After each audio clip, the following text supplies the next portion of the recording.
जय माता दी दोस्तों। वर्ष में 2 बार चैत्र और शारदीय नवरात्रे बहुत ही धूमधाम से मनाते हैं। लेकिन क्या आप जानते हैं कि इसके अलावा 2 और ऐसी नवरात्रि होती है जिन्हें अत्यंत रहस्यमयी और शक्तिशाली माना जाता है। इन्हें हम गुप्त नवरात्रि के नाम से जानते हैं। आज के इस विशेष वीडियो में हम जानेंगे गुप्त नवरात्रि की पौराणिक कथा और साथ ही 10 महाविद्याओं में से एक अत्यंत शक्तिशाली माँ बगलामुखी के प्राकट्य और उनकी अद्भुत महिमा की पूरी कथा। इस कथा को अंत तक पूरा सुनिए क्योंकि इसमें छिपा है आपके जीवन के हर संकट और शत्रु बाधा को दूर करने का महामंत्र। तो आइए सबसे पहले सुनते हैं गुप्त नवरात्रि की पौराणिक कथा। शास्त्रों और पुराणों के अनुसार एक समय की बात है, ऋषि श्रृंगी अपने आश्रम में ध्यान में लीन थे। तभी एक दुखी और दरिद्र महिला उनके पास रोती हुई पहुंची। उसने ऋषि के चरणों में प्रणाम किया और कहा, हे ऋषिवर, मेरे पति बहुत व्यसनी और दुराचारी है। हम अत्यंत दरिद्रता से जी रहे हैं। न तो मेरे पास घर है और न ही माँ अन्नपूर्णा का वास है और न ही हमें कोई सुख शांति मिल पा रही है। कृपया मुझे कोई ऐसा उपाय बताइए जिससे मेरे जीवन के सभी पाप, दुख और दरिद्रता का नाश हो जाए। ऋषि श्रृंगी अत्यंत दयालु थे। उन्होंने उस महिला की व्यथा सुनी और अपनी दिव्य दृष्टि से उसके पूर्व जन्मों के कर्म देखे। ऋषि श्रृंगी ने कहा, हे देवी, माँ भगवती की कृपा अनंत है।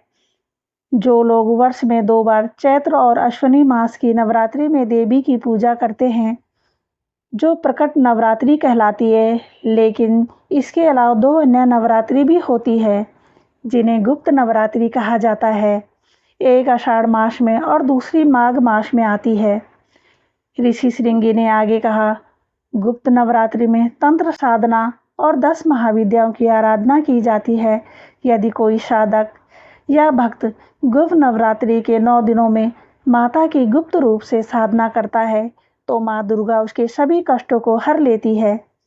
ऋषि के वचनों का पालन करते हुए उस महिला ने माघ मास की गुप्त नवरात्रि में माँ भगवती और 10 महाविद्याओं का गुप्त रूप से पूजन और व्रत किया। इस निष्ठावान पूजा से माँ प्रसन्न हुई और उस स्त्री का घर धन धान्य, सुख समृद्धि और शांति से भर गया। उसके पति का आचरण भी सुधर गया। तभी से गुप्त नवरात्रि की महिमा पूरे संसार में विख्यात हो गई। गुप्त नवरात्रि के दौरान माँ दुर्गा के 9 रूपों के साथ साथ 10 महाविद्याओं यानी 10 महाशक्तियों की पूजा का विशेष विधान है। ये 10 महाविद्याएं हैं माँ काली, तारा, त्रिपुर सुंदरी, भुवनेश्वरी, छिन्नमस्ता, त्रिपुर भैरवी, धूमावती, बगलामुखी, मातंगी और माँ कमला। इन 10 महाविद्याओं में 8वीं महाविद्या है माँ बगलामुखी, जिन्हें पीताम्बरा देवी भी कहा जाता है। आइए अब सुनते हैं माँ बगलामुखी के प्राकट्य की वह अमर कथा जिसने पूरे ब्रह्मांड की रक्षा की थी। तो सतयुग की बात है, एक बार संपूर्ण ब्रह्मांड पर एक बड़ा भयंकर संकट आ पड़ा। जल, वायु और अग्नि का ऐसा भयंकर महातूफान उठा जो देवलोक, पृथ्वीलोक और पाताल लोक तीनों लोकों को नष्ट करने लगा। चारों ओर त्राही त्राही मच गई। समस्त देवी देवता, ऋषि मुनि और प्राणी अत्यंत भयभीत हो गए। इस प्रलय को रोकने की शक्ति किसी में नहीं थी। तब भगवान श्री हरि विष्णु ने ब्रह्मांड की रक्षा का संकल्प लिया। भगवान विष्णु गुजरात के सौराष्ट्र क्षेत्र में स्थित हरिद्रा सरोवर के तट पर पहुँचे। वहाँ उन्होंने इस महाविनाश को रोकने के लिए कठोर और घोर तपस्या प्रारंभ की। भगवान विष्णु की तपस्या से संपूर्ण ब्रह्मांड में एक अलौकिक पीली ज्योति फैल गई। आषाढ़ मास की शुक्ल पक्ष की अष्टमी तिथि को भगवान विष्णु की तपस्या से प्रसन्न होकर माँ भगवती त्रिपुर सुंदरी हरिद्रा सरोवर के जल से माँ बगलामुखी के रूप में प्रकट हुई। माँ बगलामुखी का स्वरूप अत्यंत अलौकिक और तेजस्वी था। वे पीले वस्त्र पहने थी, उनके आभूषण पीले थे और उनका कांतिपुंज स्वर्ण के समान चमक रहा था। प्रकट होते ही माँ बगलामुखी ने अपनी स्तंभन शक्ति का प्रयोग किया और उस भयंकर महातूफान को क्षण भर में शांत कर दिया। इस प्रकार माँ बगलामुखी ने संपूर्ण ब्रह्मांड की रक्षा की। माँ बगलामुखी को स्तंभन शक्ति की देवी कहा जाता है। बगला शब्द संस्कृत के बांग्ला से बना है, जिसका अर्थ होता है लगाम या नियंत्रण करना। जिस प्रकार घोड़े को वगला से नियंत्रण किया जाता है, उसी प्रकार माँ बगलामुखी अपने भक्तों के शत्रुओं की बुद्धि, वाणी और नकारात्मक शक्तियों पर लगाम लगा देती है।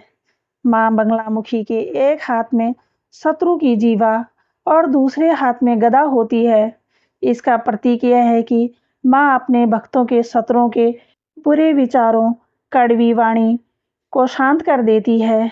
यदि कोई व्यक्ति न्यायशास्त्र या कोर्ट कचहरी के मामलों में फंसा हो, शत्रुओं से पीड़ित हो या वाक सिद्धि प्राप्त करना चाहता हो, तो गुप्त नवरात्रि में माँ बगलामुखी की पीले पुष्पों, पीले वस्त्र, हल्दी और चने की दाल से पूजा करने पर सभी बाधाएं दूर होती है।